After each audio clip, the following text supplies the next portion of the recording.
उद्धव बाळासाहेब ठाकरे शिवसेना काटोल विधानसभा प्रमुख मिलिंद देशमुख दादा आहेत, तसेच नरखेड तालुका प्रमुख अजयजी जाने आहेत, त्याचप्रमाणे उपस्थित इथे शिवसैनिक. नमस्कार दादा. सर्वांना जय महाराष्ट्र. न्यूज 21 मध्ये आपलं खूप खूप स्वागत आहे. सर्वांना जय महाराष्ट्र. जे कृषी मंत्री आहे कोकाटे यांनी जे वक्तव्य केलं आहे की शेतकरी जे आहे पीक विमा कर्ज घेतात आणि आपला घर खर्च भागवतात, असे जे वक्तव्य केले आहेत त्याबद्दल आपली काय प्रतिक्रिया आहे? कसं आहे, मी आपल्याला एवढंच सांगू इच्छितो की या छत्रपती शिवरायांच्या महाराष्ट्रामध्ये आपण काही पिढ्यापासून एकोप्याने गुण्यागोविंद नांदत आलो. पण या गेल्या काही दिवसामध्ये महाराष्ट्राचं वातावरण नेमक्या प्रकारे खराब करण्याचे प्रकार सुरू आहेत. आता माणिकराव कोकाटे जे बोललं ते अतिशय दुर्दैवी आहे. शेवटी माणिकराव कोकाटेही एक शेतकरीच आहेत, पण त्यांना समजायला पाहिजे की आपण शेतकऱ्याच्या विषयी बोलतो. शेतकरी हा जगाचा पोशिंदा आहे. जर शेतकऱ्यांनी जर शेती केली नाही तर हे लोक खातील काय आणि करतील काय, याचा यांना सगळ्यात पहिले जनतेला प्रश्न विचारला पाहिजे. रस्त्यावर यांची जोडेवर धिंड काढली पाहिजे. माझ्या माहितीप्रमाणे हा महायुती सरकारमध्ये काही असे वाचाळवीर आहेत की यांना फक्त बोलण्यासाठी प्लॅन केलेला आहे.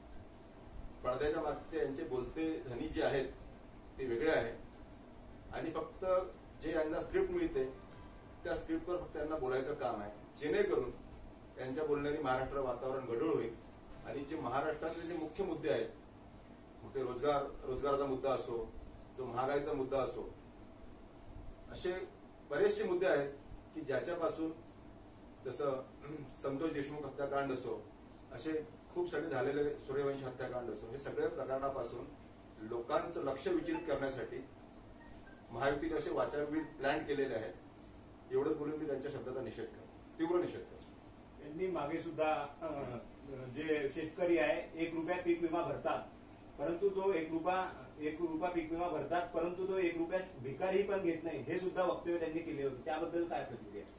कसं आहे, हे जेवढे आमदार खासदार जे असतील, फक्त यांना प्रामाणिकपणे विचारा की तुम्ही स्वतःच्या पैशानं काय करता. आपण त्यांना निवडून देतो, निवडणुकीनंतर त्यांचा पूर्ण खर्च, म्हणजे जसं आता कोकाटेजी बोलले की लग्न करतात, अजून काही कार्यक्रम करतात, यांचं सगळं आपण पूर्ण करतो.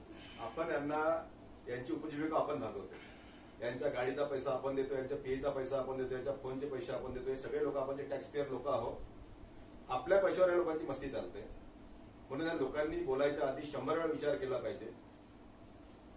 त्यांच्याकडे आता हे पाचवी बहुमताच्या भरोशावर यांचं सगळं असं वाचाविरासारखं बोलणं सुरू. त्यांना माहिती आहे की आमचं आता कोणीच वाकडं करू शकत नाही, आमच्याकडे खूप जास्त बहुमत आहे.